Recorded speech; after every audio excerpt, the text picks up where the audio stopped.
Selamat siang, Assalamualaikum warahmatullahi wabarakatuh. Waalaikumsalam warahmatullahi wabarakatuh. Untuk tugas prakarya, kami izin mewawancarai Pak Wandoyo.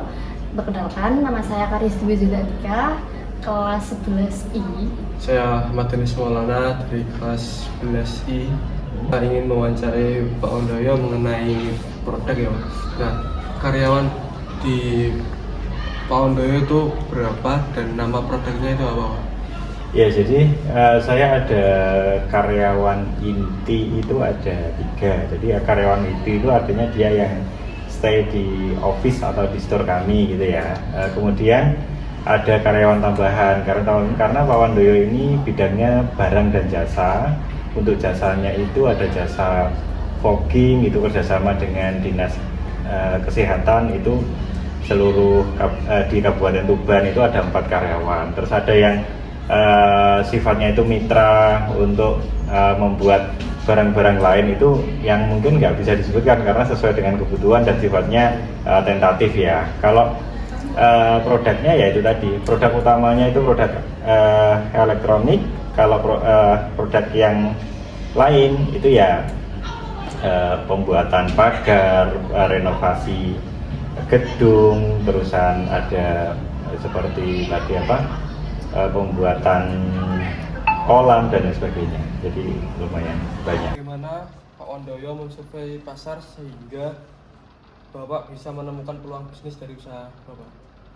Survei pasar itu kami lakukan secara offline dan online. Kalau online sebetulnya sekarang sudah cukup mudah, kita tinggal mencari produk yang sama, itu kita cari kira-kira di marketplace itu harganya rata-rata berapa. Terus kemudian secara offline-nya di toko-toko Kabupaten Tuban itu apa.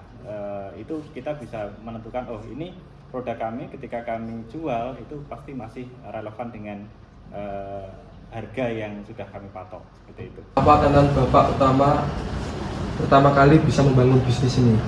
Oke, jadi tantangan utama itu terus terang memang sebetulnya waktu, karena Pak Wandoyo itu double job ya di hari-hari itu sebagai seorang guru, kemudian di luar sana Pak Wandoyo sebagai pengusaha, sehingga mengatur waktu, memanage waktu, bagaimana waktu itu bisa dibagi secara seimbang antara untuk profesi pertama sebagai guru dan profesi kedua sebagai pengusaha. Itu tantangan yang paling utama dari sana. Pertanyaan selanjutnya Pak ya, inovasi Bapak apa yang melakukan dalam bisnis ini? Oke, jadi inovasi itu ada 2 yang kami lakukan. Yang pertama, kalau secara metode pemasaran yang awalnya itu hanya berdasarkan referensi, kemudian kantor-kantor itu orang yang sudah kenal menghubungi Pak Wandoyo gitu. Kalau yang sekarang Pak Wandoyo sudah jualan di marketplace, kemudian ada menggunakan WA bisnis untuk katalognya, kemudian toko offline-nya juga ada. Jadi kalau dulu kan masih home office, kemudian orang-orang yang kenal itu menghubungi Pak Wandoyo, mencari ini, kami carikan cocok, kami tawarkan, terjual gitu aja. Target pasar utama Bapak dan bagaimana cara Bapak menjangkau mereka? Oke, jadi target utama itu sebetulnya kami masih di instansi atau korporasi. Selama ini Puskesmas, kemudian Kominfo, jadi instansi-instansi seperti itu, sekolahan, itu menjadi pasar utama karena mereka yang setiap tahun pasti memiliki dana untuk membeli perangkat komputer atau perangkat elektronik. Kalau untuk yang pasar yang lain-lain secara umum itu hanya sebagai pelengkap atau tambahan saja. Bagaimana Bapak membedakan diri dari pesaing? Apa keunggulan utama usaha Bapak? Ya, jadi keunggulan utama sebetulnya orang itu akan cenderung harga sama atau harga lebih tinggi pun dia akan mempertimbangkan masalah layanan, sehingga Pak Wandoyo itu yang paling saya tonjolkan adalah layanan. Contoh, sekarang di terakhir-terakhir ini Pak Wandoyo jual laptop X pemakaian luar negeri itu dengan harga 1.500.000, 2 juta, sampai 4 juta. Itu padahal laptop yang harga barunya itu kisaran 15 juta ke atas. Itu Pak Wandoyo bisa dapat barang seperti itu. Yang di Tuban ini secara umum barang second, ready, kemudian garansi replace itu saya kira baru di Pak Wandoyo. Sehingga ketika misal pasar yang barang barunya agak turun pun itu barang secondnya tambah melejit, sehingga target untuk pendapatan setiap bulan itu akan selalu meningkat. Apa rencana Bapak untuk mengembangkan bisnis ke depannya? Ya, jadi perkembangan bisnis ke depan itu rencananya ya kita mengikuti era digitalisasi. Jadi dari kita harus move on dari era offline, kita offline-nya tetap berjalan, tapi kita tambahi dengan adanya e-commerce. Kita sudah siapkan untuk websitenya, kita siapkan untuk WA bisnisnya, terus kita masuk ke platform marketplace semacam Shopee, terus Tokopedia dan lain-lain, sehingga nanti dari sisi pemasaran itu bisa mengikuti era yang kekinian seperti itu. Dari sisi produk ya kita harus up to date dengan berkembangnya teknologi, karena barang Pak Wandoyo sebagian besar teknologi. Ya teknologi apa yang ada sekarang itu yang kita ikuti, tidak monoton dengan barang yang sudah laku sebelumnya, seperti itu. Bagaimana Bapak menyimbangkan antara pertumbuhan bisnis dan menjaga kualitas produk? Oke, pertumbuhan bisnis dengan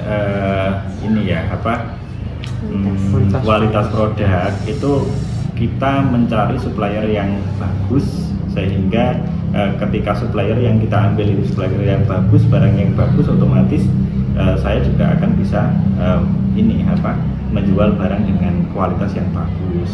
Selain itu ya pelayanan, di mana-mana pelayanan itu tetap nomor satu dalam usaha dagang ataupun jasa. Kalau jasa ya berarti ini saya menggunakan tukang ataupun tenaga yang profesional, sehingga nanti selain profesional juga kreatif, sehingga produk yang dihasilkan itu selalu sesuai dengan kebutuhan customer, seperti itu.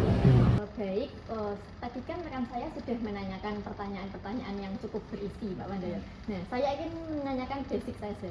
Yang pertama yaitu, bisakah Pak Wandoyo jelaskan singkat tentang latar belakang Pak Wandoyo sendiri? Ya, jadi latar belakang saya secara singkat saja, awalnya saya tidak bekerja di dunia pendidikan. Terus 2010 itu bekerja di dunia pendidikan di SMA 1 sebagai TU.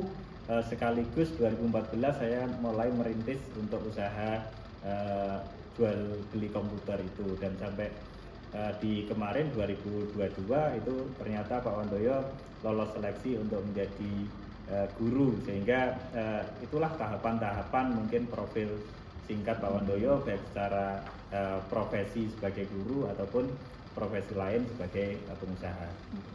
Apa yang membuat Pak Wandoyo tertarik untuk memulai bisnis ini? Ya, jadi dari awal memang Pak Wandoyo passionnya di teknologi, kemudian kuliah juga jurusannya juga informatika, sehingga apa yang Pak Wandoyo ketahui dengan apa yang saya kembangkan di luar itu linier, sehingga teknologi itu semakin lama akan semakin tumbuh, dan pasti kalau ada pertumbuhan itu ya di sana pasti ada cuan lah di sana, seperti itu. Seperti apa sih model bisnis Pak Wandoyo ini?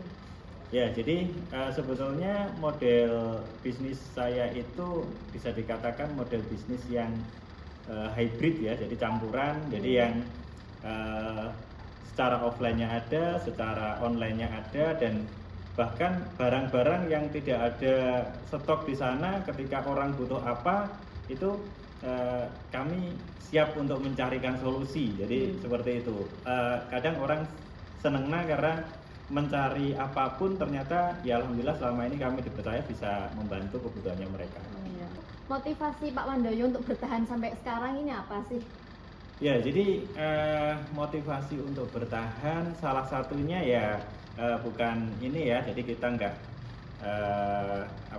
jadi intinya dalam hidup ini kita butuh uang, ini seperti itu, dan motivasinya ya salah satunya uang. Kalau motivasi yang lain itu ngikut lah. Kalau kita punya uang, mungkin mau nyekolahkan anak, mau sedekah pun juga butuh uang, sehingga profesi Pak Wandoyo sebagai guru tetap jalan, dan alhamdulillah untuk secara keuangan juga tidak kurang. Alhamdulillah, iya, Pak.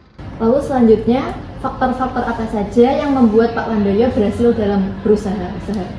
Oke, jadi yang pertama pasti komitmen ya. Jadi apa yang kita lakukan itu kita lakukan dengan komitmen yang baik, komitmen yang tinggi, karena dagang jasa itu ya yang akan berperan ya mereka yang sudah beli akan beli lagi, sehingga dari situ ibaratnya dari mulut ke mulut lah, sehingga itu yang akan menjadi banyak relasi. Yang kedua juga potensi yang ada ibaratnya dari rekan, dari komunitas dan lain sebagainya, itu kita benar-benar kita maksimalkan, sehingga semakin bisa terdengar di luar, sehingga ya outputnya pasti akan barang-barang kita akan banyak laku seperti itu. Baik, untuk yang terakhir ini, pesan apa yang ingin Pak Wandoyo sampaikan kepada wirausahawan yang di luar sana, baik yang mau mulai ataupun sudah berjalan? Oke, jadi pesannya begini. Jadi para pengusaha yang ada di luar sana jangan pantang menyerah. Biasanya yang paling sering dikeluhkan adalah masalah modal.